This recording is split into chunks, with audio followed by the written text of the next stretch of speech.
Hello friends, आज हम करने वाले हैं क्लास 10th मैथ्स का। इस सर्कल से क्वेश्चन लिया है। सीबीएसई में 2022 में आया हुआ क्वेश्चन है। जैसे कि आपको पता होगा कि इस समय मैंने सर्कल की सीरीज चला रखी है। प्लेलिस्ट में आपको सारे क्वेश्चंस मिल जाएंगे। देखो क्या दे रखा है in figure. A B is diameter, ये रहा हमारा ए बी डायमीटर है of a circle centred at O, और सेंटर क्या उसका O. B C is a tangent to the circle at B, ये हमारा बी सी टेंजेंट है। ठीक है, कहाँ पर टच कर रहा है सर्कल को? बी पॉइंट पर।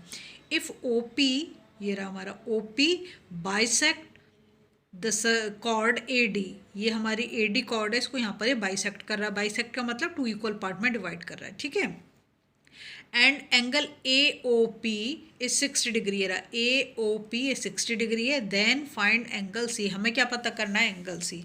सबसे पहले तो उसने जो दे रखा हम उससे करेंगे।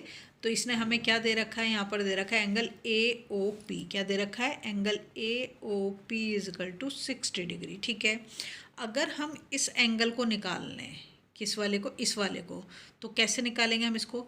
हम ऐसे निकाल सकते हैं, देखो ये दोनों लीनियर पेयर बना देंगे, है ना। तो हम लिख सकते हैं angle B O P is equal to, अगर ये लीनियर पेयर बना रहा है तो इन दोनों का सम कितना होना चाहिए? 180 होना चाहिए। तो अगर मैं 180 से 60 डिग्री को माइनस कर दूं तो हमारा कितना निकल के आ जाएगा? 120 डिग्री। क्या आ गया? एंगल बी ओ पी तो हमने निकाल लिया, कितना? 120 डिग्री। अब आप देखो, जैसे वो क्वेश्चन में बोल रहा है, क्या है ये हमारा यहाँ से जा रहा है, ये क्या हमारा सेंटर, सेंटर से अगर किसी कॉर्ड पर आ रहा है कोई लाइन, ठीक है, तो क्या होगा? हमेशा परपेंडिकुलर होगा।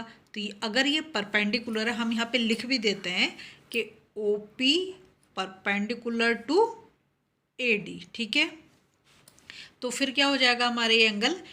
Angle O P C is equal to हो जाएगा 90 डिग्री, क्योंकि बोल दिया कि परपेंडिकुलर है। वैसे भी हमें पता है कि रेडियस अगर किसी भी उसको काटेगा तो 90 डिग्री बनाता, पर यहाँ पर रेडियस नहीं है, कॉर्ड है। तो अगर किसी मतलब रेडियस किसी कॉर्ड को करेगा तो क्या करेगा? बाइसेक्ट करेगा, और बाइसेक्ट करेगा, और ये क्या है? परपेंडिकुलर है। ठीक है, तो हमने यहाँ पर ये लिख दिया। अब देखो, हमें ये वाला एंगल भी मिल गया 90 डिग्री। हमें क्या निकालना है? Angle C. तो हम क्या लिख देंगे? इन क्वाड्रिलेटरल, क्वाड्रिलेटरल का नाम दे देते हैं बी ओ पी सी। ठीक है, तो by angle sum property apply कर देते हैं हम। तो बाई एंगल सम प्रॉपर्टी में क्या होगा? Angle B is equal to angle O plus angle P plus angle C is equal to 360 degree. मतलब जो इंटरनल एंगल्स होते हैं उनके सम कितना होता है? 360। एंगल बी कितना है? ये देखो, ये रेडियस है, यहाँ ओ से ओ बी तो परपेंडिकुलर होगा किसके? बी सी के। तो ये एंगल कितना बनेगा हमारा? 90 डिग्री बनेगा ना। तो हम लिख देते हैं एंगल बी कितना है? 90 डिग्री। एंगल ओ कितना है हमारा? 120 डिग्री। ठीक है, और एंगल पी वो भी हमारा 90 डिग्री है, और एंगल सी तो हमें फाइंड आउट करना है, ये हो गया 360। अगर यहाँ पर मैं इन तीनों एंगल को ऐड कर दूँ तो angle C is equal to 360 minus, इनको अगर मैं ऐड करूँ 99, ये हो गया 180।